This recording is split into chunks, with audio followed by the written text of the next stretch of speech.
Children Learning and Cognition. This course is brought to you by Gilad James Mystery School. Learn more at giladjames.com. Introduction. At the end of the episode, one of the students, called Acerola, actually a nickname, faced with the need to repeat the information given by the teacher, went towards the map and transposed the history of Napoleonic invasions to the current reality of Rio. The countries became hills, each one of them managed by a head, who behaved as a Brazilian druglord. The trade of manufactured goods and raw materials, which were pivotal to the emergent industrial capitalism, became drug trade. Brazil, which was a colony of Portugal at that time, became an immense and available space for occupation, conquer and mightiness. But in Acerola's narrative there was still a great lord who wanted to be the biggest leader of all the neighborhood, and for this aim he sent agents he trusted to govern the conquered territories and eliminate possible or real enemies.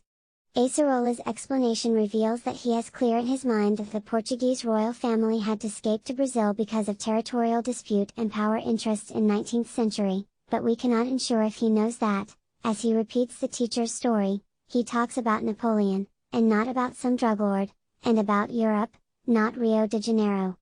In other words, by now we cannot be sure that Acerola understood that the invasions and contentions of the 19th century did not happen in the same terms, motivations and conditions which outline many events that we witness nowadays. This lecture is about Acerola's speech, and the learning questions it arises. Can we assert that Acerola really learned the teacher's lesson? What criteria should we employ to say that he learned it or not? If he only had repeated the teacher's words, this could mean learning. To what extent the interference of his previous knowledge about social problems in Rio over those historical facts ceases to be learning and starts to be free interpretation. And as to the map, which was a didactic artifact for both the teacher and Acerola, is it the same object in both narratives, or could it be, respectively, a map of Western world and afterwards a map of Rio de Janeiro? Or could it be a third thing whose existence lasted only during the time that Acerola told his version of the story?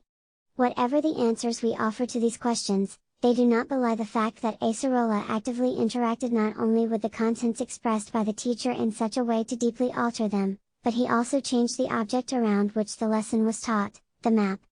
Therefore, our answers must take into account his important agentic actions over the classroom setting, and the fact that these actions are closely related to his degree of learning. To argue about these issues, this lecture aims to present the theoretical basis for observing learning as an agentic accomplishment based on a two-way effectment between the learner and the environment, and as an adaptive reorganization of a complex system. Hutchins, 1995, p. 289. As we define this theoretical basis, we need to raise three important criteria in order to not only discuss issues brought up on the observation of Acerola's actions in the classroom, but also establish how we can adjust this concept of learning to institutional terms. What is the view of cognition which allows us to recognize learning not only as internalization of concepts but also an action over the environment? What is the constitution of the learning environment which allows this twofold relationship, through which means it is possible to observe the didactic artifacts found in this environment, and how they contribute and are representative for learning as a cognitive action of constitutive interchange between person and environment? These three criteria lead us to observe cognition in a distributed fashion, in order to postulate that the use of the environment in the cognitive elaboration does enhances cognitive action, through the access to more resources available than the neural apparatus. This idea, called the distributed cognition hypothesis, enables us to establish for the learning environment the status of a cognitive niche, a dynamic setting where cognitive actions modify the cognizor's behavior and also the environment features and properties, including everything which can be perceived in there. As to the learning niches, it is important to discuss the idea of affordances, features that emerge from the meaningful relationship between species and environment and are fundamental in the discussion about concept formation, learning, and the value of cognitive artifacts employed in didactic practices. To speak about these issues we are guided by works on cognition which propose a specific mode of observing human actions and cognitive behaviors which establishes that the very act of thinking is not bounded to the brain and the visual system, rather, mind is constructed in a process that includes brain, body and the environment around them. Under this view, the person is someone able to, through reasoning, planning, learning and many other cognitive actions, change himself/herself in the place where he or she lives, interacts and develops. These premises enable us to relate ideas on environmental perception to facts of conceptualization and meaning construction. Ultimately, it broadens our understanding of what is learning and favors the formulation of pedagogical projects based on the understanding of the learner's cognitive behavior in the classroom environment.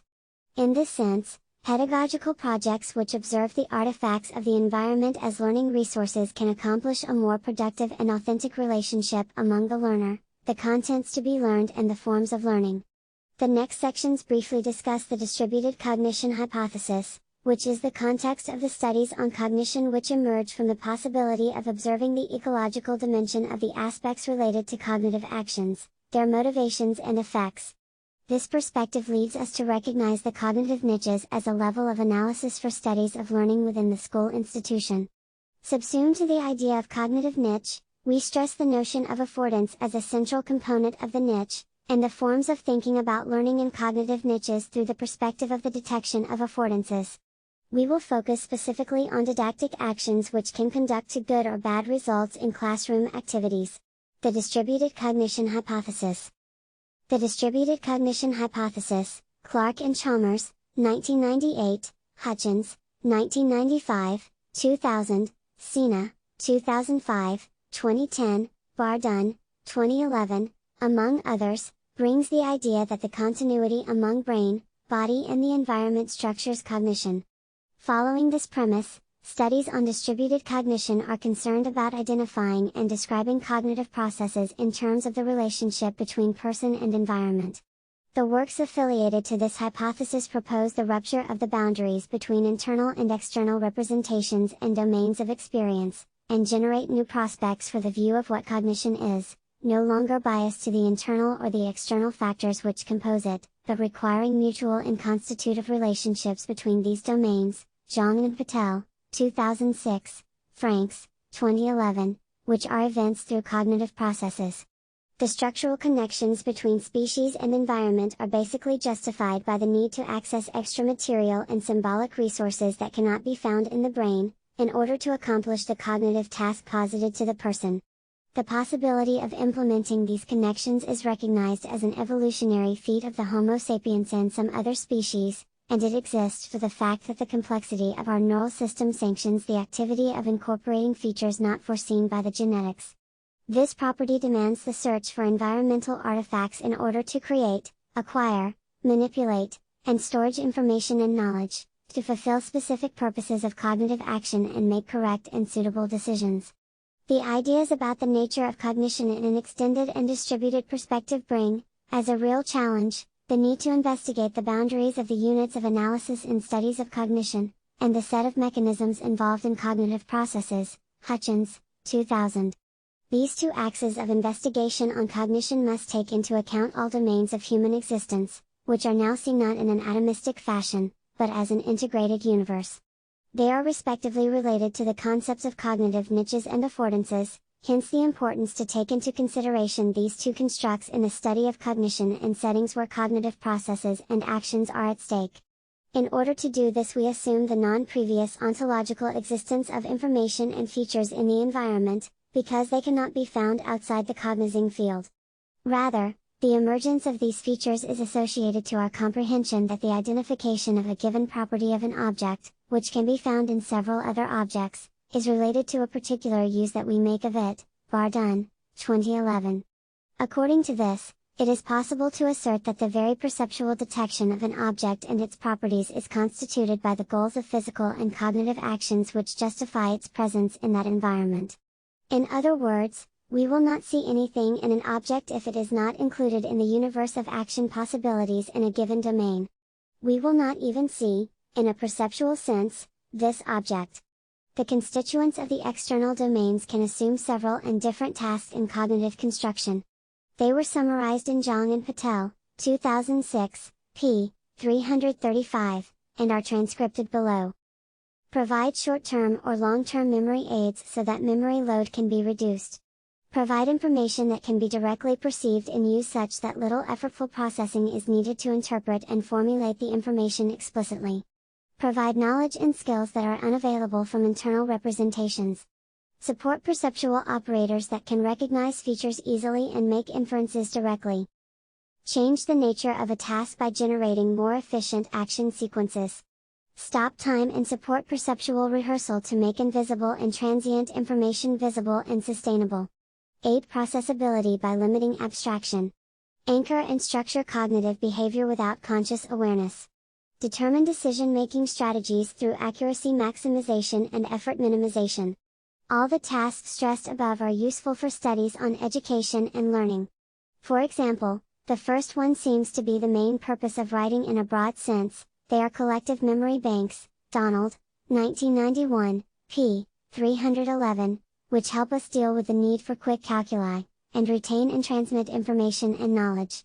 The map used in Acerolas, and the teachers, we need to say, history lesson fits many of them, including two, when Acerola employed the map of the 19th century's Western world as if it could portray the reality of 21st century's Rio de Janeiro, hills instead of countries and druglords instead of kings and emperors, he saved the students and himself from mentally launching themselves towards a space and time which they did not participate. So he liberated their minds for the important ideas of the lesson, the circumstances which led to the Portuguese royal family getaway in 1808. The duty of recognizing how external representations can contribute for a satisfactory learning task can be better accomplished if every cognitive action is done with clear purposes. They define not only conceptual choices, but also the perception of the objects and their properties, the facts that occur in learning settings, the quality of the use of the features proposed by Jung and Patel, and, since other people are part of the environment, the ways that the person will interpret the actions of his/her co-specifics. In this sense, goals, and also the problems that must be faced in order to fulfill them, are a kind of an external regulation which structures our actions, conceptualizations and joint commitments. Tomellini and Castelfranchi, 2006, Carassa, Colombetti, and Morganti, 2008. Therefore, we can say that our cognition is essentially normatized by these features. Normativity is present in the selection of the functions and boundaries of the environment, the perception of its features and the forms of relationship with our co-specifics. Normativity, materialized in the goals for cognitive actions, is thus seen as a structuring factor of our way of thinking in social life as well. Tomellini and Castelfranchi, 2006. The assumption of normativity in these terms brings benefits not only to the study of the human being and his basic perceptual and conceptual experiences, but also to the social, cultural and institutional realms. Cognitive niches. The history lesson depicted in this lecture is an event occurred in a highly institutionalized environment, the classroom, where we can find very specific social and cognitive practices. As to institutional contexts of learning, it is the most immediate level of analysis of these accomplishments, and is considered here as a cognitive niche. A cognitive niche is a dynamic setting established and associated to the adaptive relationship between people, among other species, and environments. It comes from the idea of ecological niche in evolutionary biology, Cosmides and Tooby, 2000, Clark, 2006, Bardon and Magnani, 2007, and it is related to the dynamics of the adaptation mechanisms developed for living in different environments and habitats. A good definition for niches is given by Sina, 1988, p. 131, and fits perfectly the distributed cognition postulations. A niche is a negotiated, ordered, spatial-temporally structured relationship between organism and habitat, in which behaviors are in part transformative of the environment to which they are adapted. Like any ecological environmental structures constructed by many species, cognitive niches are made for protection and survival, a better perception of the environment, facilitated access to resources and resolution of immediate problems. As a result of the person's action, cognitive niches become meaningful settings wherein people can create tools and techniques, and develop abilities. This perspective brings possibilities to observe the ways in which the capacity of creating and maintaining niches give people the opportunity to develop themselves cognitively and learn, and favor the cultural and material enrichment of social groups. Evidently, the idea that cognitive development and learning presuppose the person integrated to the environment is not new. It can be found for example in Vygotsky's work, Vygotsky, 1987, and substantiates influential theories such as the one presented in Tomasello, 1999. But now the cognitive transformation proposed by these authors can be seen together with the fact that learning can also affect and restructure the environment around the learner. The idea of cognitive niches employed in studies of learning environment presupposes the articulation between concepts originally associated to perceptual mechanisms and theoretical constructs related to conceptualization and learning. This association is possible due to the fact that perception and conceptualization are strictly associated phenomena. Articulating this account to studies on cognition and learning can bring to light several phenomena and also expand our notion about learning, as this action allows us to define with more accuracy what components are desirable and what variables must be observed for a learning task to be accomplished. The definition of the classroom as a cognitive niche, taking into account all the variables delineated above, can help to create for the students an atmosphere auspicious for their success in school, because it opens space for a reliable observation of issues, processes and artifacts associated to learning, and for a specific study of the school environment, which is a setting whose features and behaviors are already known by learners and school agents.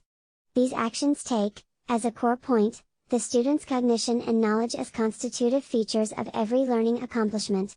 Therefore, if we seek to understand the basis of the cognitive actions of the students, we will be able to perceive, from how they think, who they are, instead of establishing in advance who they will be, and from this prescribe how they learn, a criticism posed by many authors who problematize the institutionalized learning and meaning construction, Walkerdine, 1988, McDermott, 1993, Lave, 1993, Sina, 1999, among many others. In this lecture we are focusing on the cognitive niche as a setting constructed through a dynamics related to the understanding and engagement and interactions wherein intersubjectivity negotiations, normative crossings and possibilities of resemiotization to solve problems of meaning, and recreate meanings as well, are at stake. It can help us assume cognition in a situated becoming, where things constitute an intersubjective flow of negotiation and, resemiotization of the structuring features of our cognitive construals of the world. In the history classroom niche that we are observing, two different events unfolded relatively to the goals of each one, to the learning conditions of each information, and from the establishment of who talks and who listens, since both exercised an agency over the cognitive processes that take place in that setting. In both cases, the niche remained the same as to its basic constraints, but each event made it work under different conditions, which were caused by the change of roles that the contingencies determined. When the teacher was the keynote speaker, the intersubjectivity conditions were defined in advance and not negotiated, rather, they were established in such a way that the students had to strive to transport themselves to the spacetime depicted by her. Their previous knowledge was not accessed, because the teacher did not fulfill the task to bring information and contents of their everyday lives to the semiotic construction in the classroom setting. The result was that there were free associations and a few actions of resemiotization of material and symbolic objects to meet the needs of understanding. The possibilities of learning were not favored. However, when Acerola was the keynote speaker, some differences in the niche were observable. There was more intersubjective negotiation, promoted by the fact that Acerola and his colleagues dealt with the same everyday reality, thus he had the chance to bring and add common knowledge to the semiotic construction in the classroom, and help them understand the contents of the lesson. This could have helped him fulfill his task. As to the intersubjectivity conditions which are specific to the classroom niche, we still need to stress that the possibility of the success of Acerola in interacting with his colleagues because they all bring together the same previous knowledge does not justify the failure of the teacher. On the other hand, having common and shared everyday previous knowledge does not guarantee the teacher's success in promoting learning in the classroom. Rather, one of the fundamental actions for minimal conditions of referential intersubjectivity, Sina and Rodriguez, 2008, is the recognition that the previous knowledge of the learners is a constitutive feature of the didactic practice. This condition allows them to build bridges between what they already know and the new information that the teacher is offering them. This is a basic didactic prescription and keeps its value in all perceptions about cognition and learning, whether or not distributed. The notion of affordance. In the construction and maintenance of cognitive niches, the detection of affordances, Gibson, 1979, Norman, 1988, Jong and Patel, 2000, Hutchby, 2001, Schema, 2003, Gorniak and Roy 2007, Bardun, 2011, is a result of cognitive actions and emerges from the seek for artifacts available to fulfill specific action goals. They are not previously offered, but specified by the aims and or norms for existing in a given environment.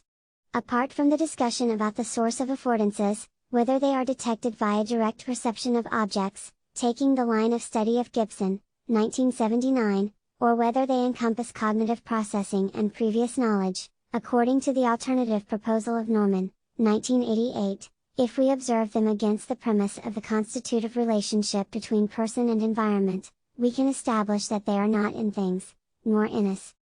This idea allows us to connect the concepts of affordance and cognitive niche in a distributed cognition perspective. The possibility of recognizing affordances in a specific setting is directly related to the recognition of this setting as a niche.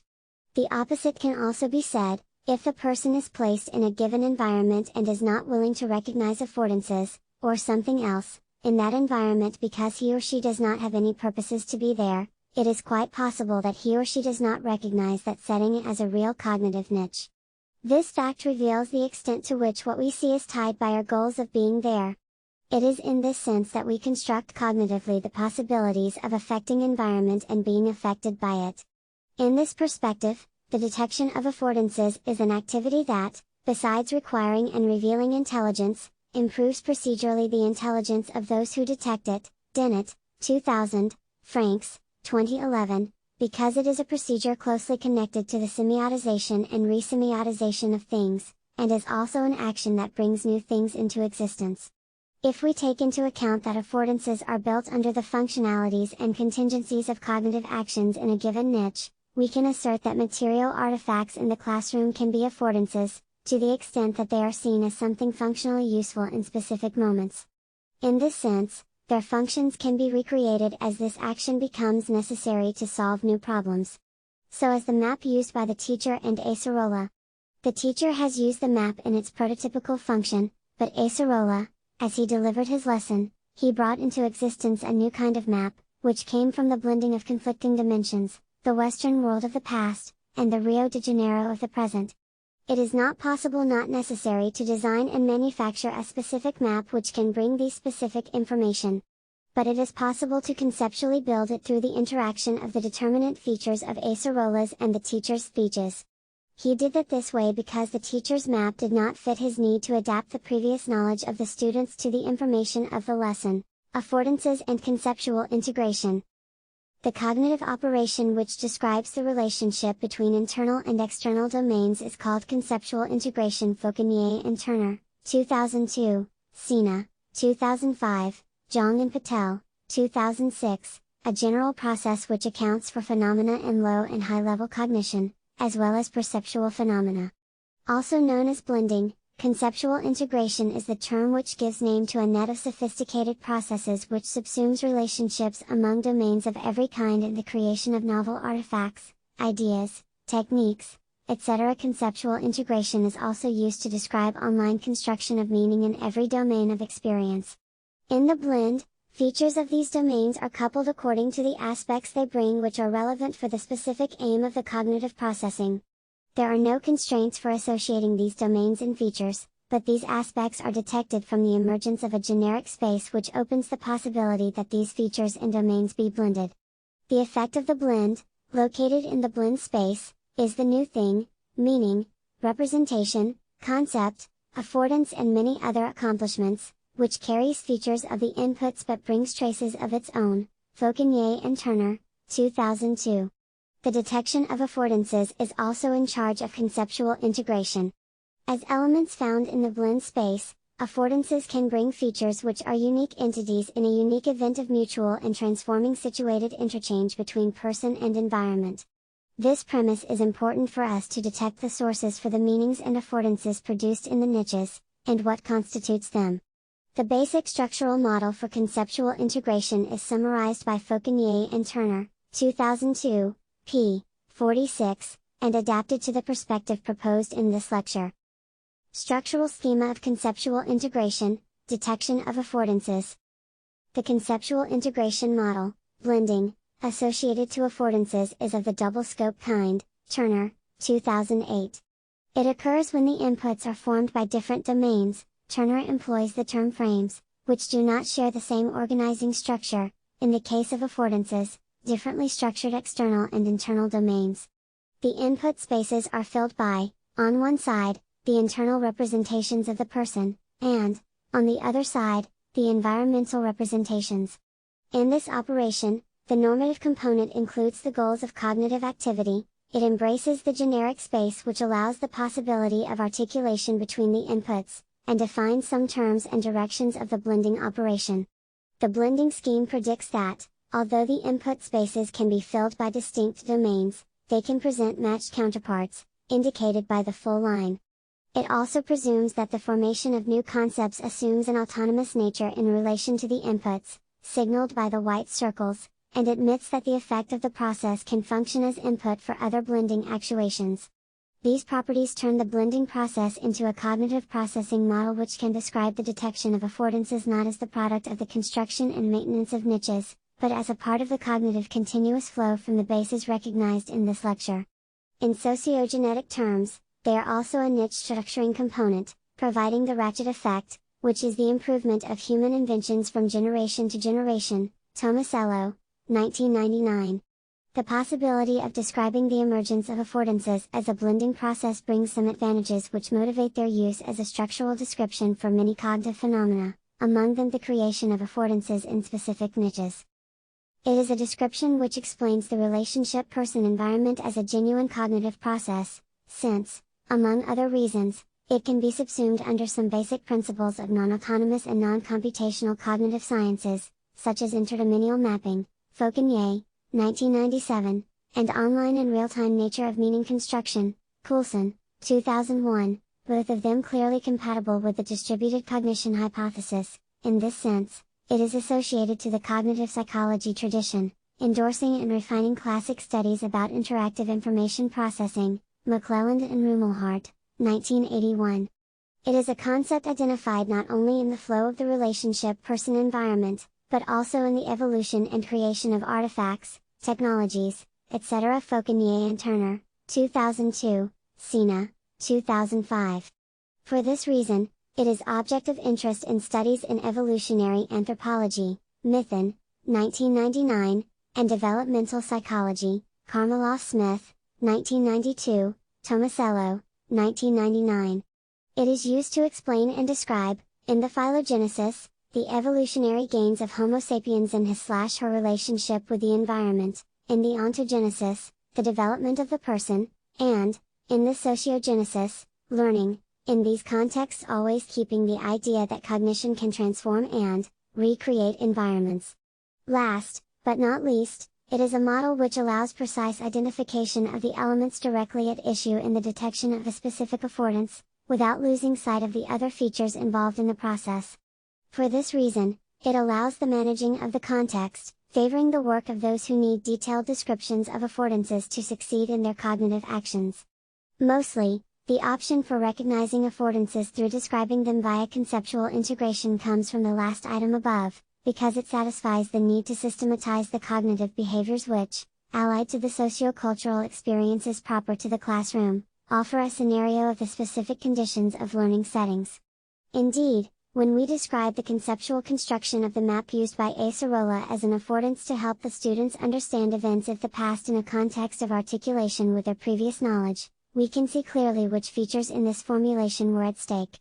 We can also see how was the image conceived by him from his own conceptualizations about the dimensions included in the process, space, time and territorial definition, to be articulated to the external information given by the teacher's map. Structural schema of conceptual integration, Acerola's map. The map created by Acerola through conceptual integration, which presumes the existence of hills in the 19th century's Western world, could never exist in a supposed exact reality, let alone exist previous to his lesson, because in the 19th century there were not hills conceptualized as countries and occupied by slums. There was not even the concept of slum.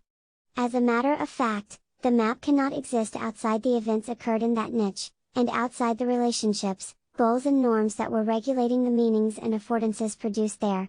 What enables the conceptualization of a map which depicts, at the same time, the Western countries and the Rio de Janeiro's hills is a cognitive operation called compression, Fauconnier and Turner, 2002, p. 113.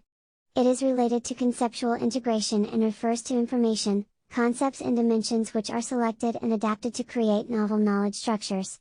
What we can see now is that the effectiveness of this creation can be better acknowledged when it is observed in a situated fashion, and when the purposes of their existence are taken into concern. In the specific case of Acerola's map, it results from the compression of information associated to the dimension of space. The features of two different places are compressed, and this selective operation captured only information of these places which could not crash during his speech, in order for his colleagues to understand the facts he was portraying. As an affordance, Acerola's map was an object created in a unique and specific niche construction, to suffice his specific task of appropriating the information given by the teacher and deliver them to his colleagues. He built it through the negotiation between the need to reproduce information about history and the will to express himself in order to be heard by the students. And it is quite presumable that he has been successful in this undertaking. Distributed cognition and school, environments of learning. The distributed cognition hypothesis proposes the agency of the environment in meaning construction and the detection of what is meaningful and important for fulfilling action goals in a given setting. These ideas provoke methodological changes in cognitive investigation, Clark and Chalmers, 1998, p. 10, as elicits new and fresh comprehensions about facts and phenomena relating cognitive actions and behaviors, learning, and also memory, language acquisition, beliefs, intersubjectivity, cognitive development, psychomotor abilities. It means that the idea of learning in cognitive niches cannot be the same as the one put by traditional theories of cognition, which usually does not consider the situated identity of the learner in educational contexts. Learning in cognitive niches, as we see, is an agentic, dynamic and creative cognitive action which includes the appropriation of institutional practices, norms, instruments and behaviors, Wirch, 1998, Sawyer and Greeno, 2009. Consequently, in the classroom cognitive niche, with its variety of material and symbolic artifacts, we can expect a set of cognitive behaviors and the emergence of a given kind of affordances which are specific of that niche, and are not found anywhere else, as we could testify in the observation of the history lesson depicted in this lecture. Studies on evolutionary psychology corroborate the idea that the cognitive actions and behaviors identified in the classroom niche can be described as a phylogenetic achievement, due to the developmental psychology supposition for the phylogenetic basis for constructing and understanding cognitive behaviors related to specific settings for pedagogical actions, Premack and Premack, 1996, Shebra and Gergely, 2006. These studies favor the definition of the proper nature of pedagogy and teaching and learning actions as cognitive systems. So all people involved in teaching and learning activities are operating cognitively in a way which is specific for pedagogic purpose, and not for any other one. Assuming these postulations, we advocate that the classroom is a delimited universe where learners, at the same time, are affecting and being affected by its structural organization, which includes the contents to be taught and the material and symbolic artifacts chosen to instrumentalize learning. They construct, act meaningfully, over the symbolic and material artifacts offered by the teacher and the courseware, and turn them into things that they can understand, utilize. In this structured setting, any semiotic object posited as a public use is an object of negotiation, so material and symbolic artifacts are part of the intersubjective negotiation and normative regulations in the classroom. These regulations are institutional. The school as an institution structures the way people cognize in the niche. The process of institutionalization is a specific case of conceptualization of an entity in the world. It establishes a code which specifies how an action in a certain context should be interpreted, or, similarly, establishes the sufficient conditions for the application of institutional concepts, Tumolini and Castelfranchi, 2006. Even in classrooms of different disciplines, their common normative regulations and intersubjectivity conditions lead people to assume functionally similar cognitive behaviors, recognizing themselves as situated subjects, and to tackle with material and symbolic objects in a functionally similar fashion as well. These assumptions, together with the observation of the meaningful acts of Acerola in his role of teacher-learner, bring the importance of taking into account the importance of the students as cognoscent agents in the classroom semiotic construction, as well as the artifacts they interact with. Both need to be framed in the classroom as an institutional space. The quality of joint conceptualization from these artifacts, which includes the way they are seen by teachers and students, is an important variable for achieving the quality of interlocution and learning, ultimately. One of the consequences of this perspective is establishing the student as an agent of his own learning enterprise. Although the asymmetric intersubjectivity condition is one of the classroom institutional patterns, teachers must assist students in the task of turning the classroom environment into a source of affordances. The duty of the one who searches for understanding and creating good learning environments and conditions is to define the basis from which this essential task can be accomplished, and how all important features of teaching and learning must be idealized and situated towards it. About this concern, some initial points are already established. We know that learning occurs with an improvement of our capacity of observing and detecting affordances in the niches where we are settled, relatively to our goals of cognizing. We also know that the previous knowledge of a person is pivotal for him/her to detect affordances. Therefore, the more previous knowledge he or she fits to the niche, the more useful affordances he or she will be able to capture. As a matter of fact, we could see, from the cognitive actions of Acerola, that his previous knowledge and the employment of the knowledge common to all the students in the classroom structured the creation of an affordance which could help him give more understandable information to his colleagues. Therefore, teachers need to help students detect the affordances needed for the activity at issue, having in mind that the ability of perceiving affordances is directly related to the quality of the dynamics in the niche. Franks, 2011, p. 174. They do that by observing, before properly beginning the activity, what the students by themselves recognize as affordances in the classroom setting, and what artifacts and previous knowledge they bring to the classroom.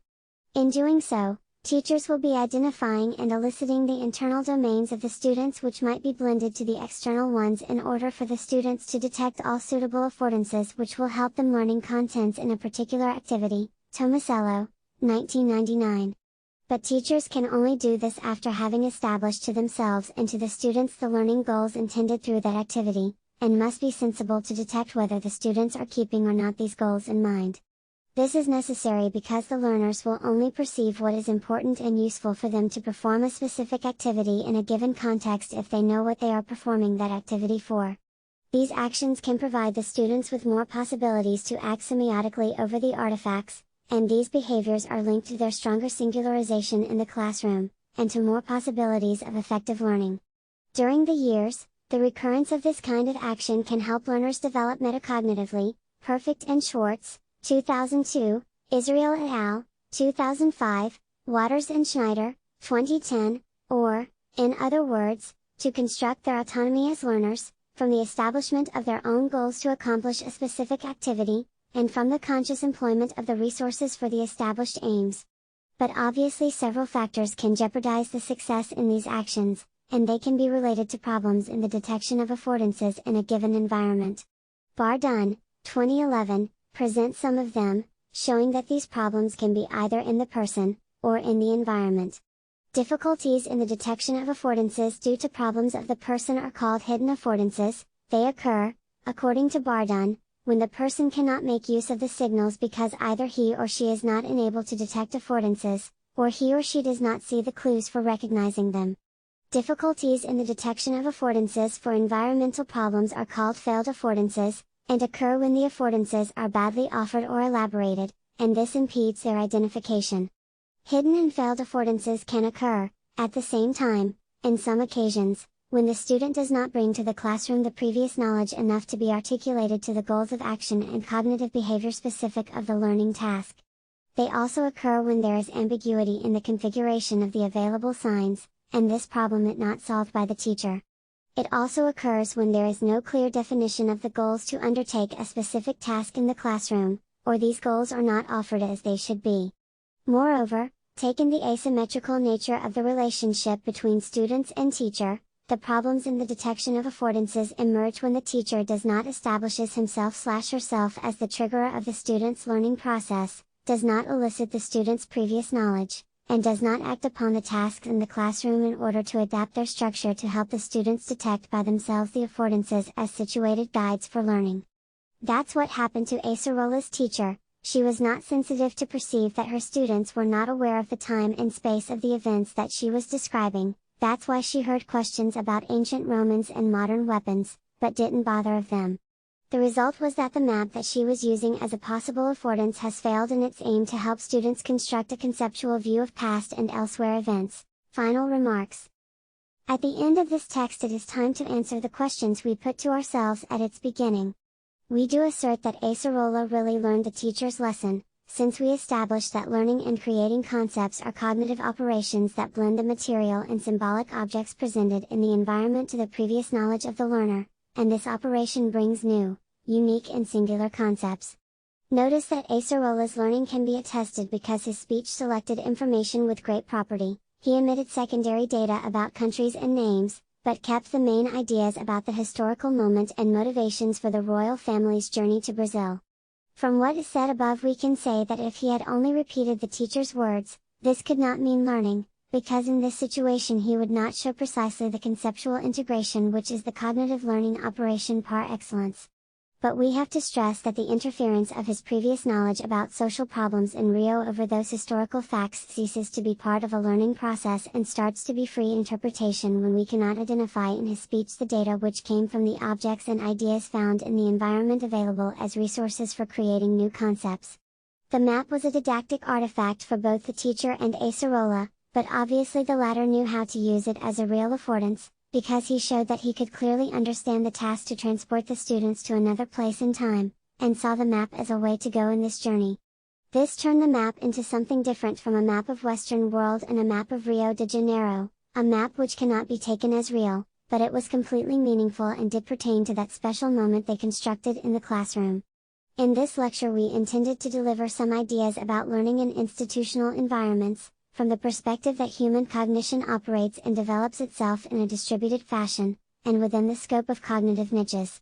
Taking this premise into account, discussing how learning occurs in the cognitive niches, and defining the classroom as an essential locus where this operation takes place, means taking into consideration not only the person who learns, but also the relationships between people themselves, and between people and context.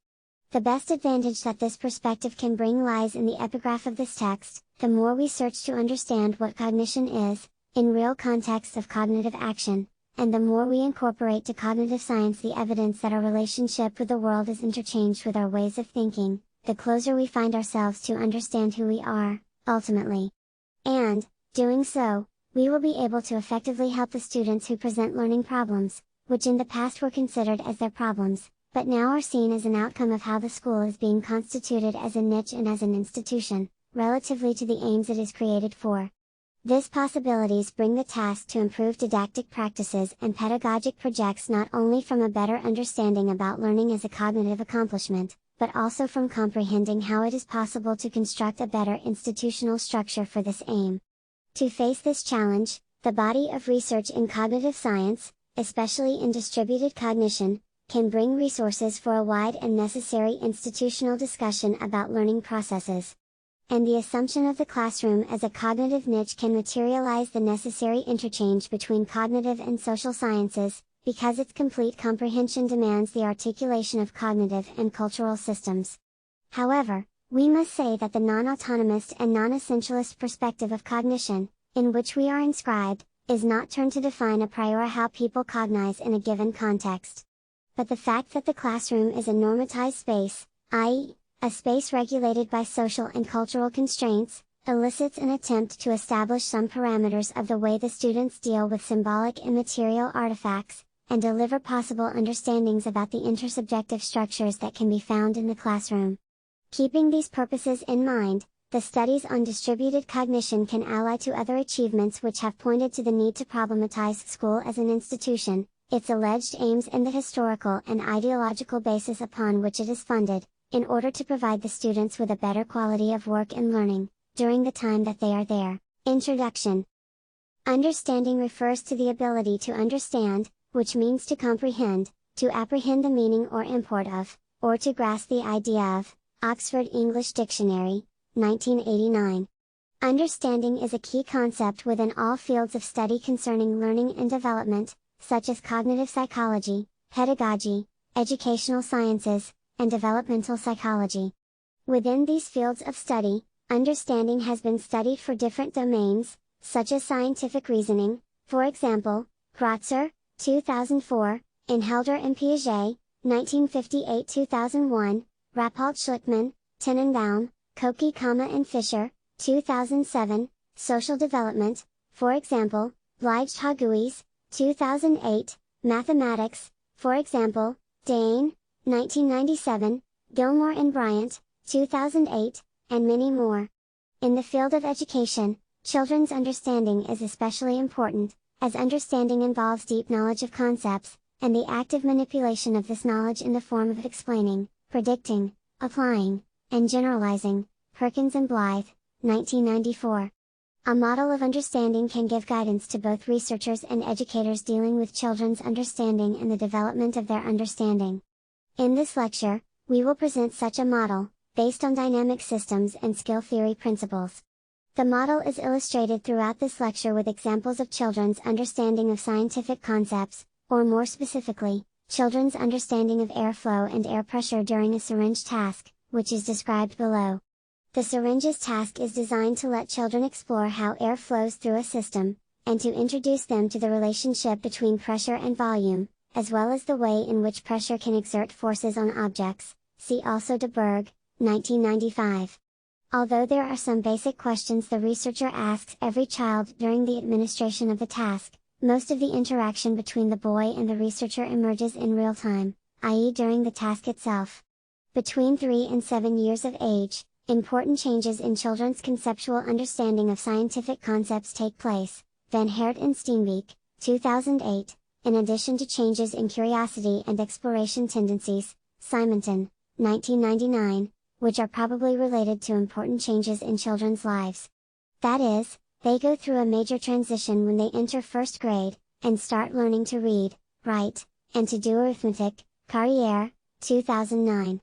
During this age period children's learning behavior gets shape, attitudes toward school are formed, and first interactions with peers and teachers in a school setting emerge, which are the building blocks of academic performance at a later age. Moreover, this is also the age at which important cognitive developmental transitions take place.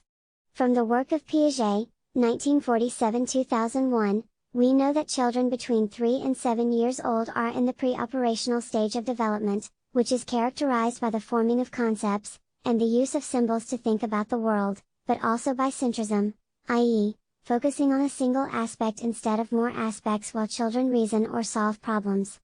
More recently, research using skill theory, which is inspired by Piaget's theory, illustrated that the highest skill, understanding, level that children first reach between 3 and 7 years of age develops from single representations, understandings that go beyond specific actions on objects, to representational systems, linking several of these representations that define the object or concept at hand. See also Section 3, Fisher and Beidel, 2006. However, this research also showed that children vary enormously in their skills across context, tasks, and within short periods of time. This variation is due to the fact that context dynamically contributes to the deployment of skills in the form of a real-time activity.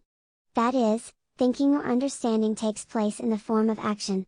How does the process of understanding occur in action, taking into account the real-time interactions that constitute this process in a teaching environment, and taking into account the vast amount of intra-individual variability? Based on our ongoing longitudinal research project, we will illustrate how short-term building blocks of understanding give rise to various long-term patterns of understanding. In order to fully understand these short-term building blocks, we have selected one particular problem domain for this lecture, namely airflow and air pressure, because it provides a domain that is both limited and rich enough to study. Zooming in on these short-term interactive processes gives us important information to understand the development and transformations of understanding on the long term. Steenbeek, 2006, Thalen and Smith, 1994. During the ongoing longitudinal research project, a researcher repeatedly visits 32 young children, 3 to 6 years old, as part of an ongoing longitudinal study on children's understanding of scientific concepts, such as the flow of air and air pressure. During one visit, the researcher presents each child with 2 empty medical syringes without a needle, which are joined together by a small transparent tube. One of the syringe's pistons is pulled out. "What do you think will happen if I push this in?" is one of the questions the researcher asks. This question triggers a variety of answers from the children. Some children think nothing happens, others say the tube will pop out, whereas others even think the material will explode. Some children say they don't know and others predict that the piston of the other syringe comes out, which is the right answer in this case. After the researcher demonstrates what happens, researcher and child discuss about possible explanations for this phenomenon. Again, multiple answers are given. Some children simply say they don't know. A few mention batteries or electricity as a causal explanation, whereas others say that water flows through the syringes and causes the piston to move upwards. Some children emphasize the tube that connects the syringes, and others understand that air flows through the tube and syringes. What accounts for the differences in young children's understanding of scientific concepts, and what is the role of the environment, i.e., the teacher in supporting and promoting this understanding? To answer this question, a model of children's scientific understanding should take the complexity and dynamic nature of this into account, as well as the complex interactions with the environment on which the understanding of children is often based. Fisher and Beidel, 2006. This lecture aims at explaining how children's understanding of scientific concepts can be studied using a model based on properties derived from dynamic systems theory, for example Van Hert, 1994, and skill theory, Fisher, 1980, Fisher and Beidel, 2006.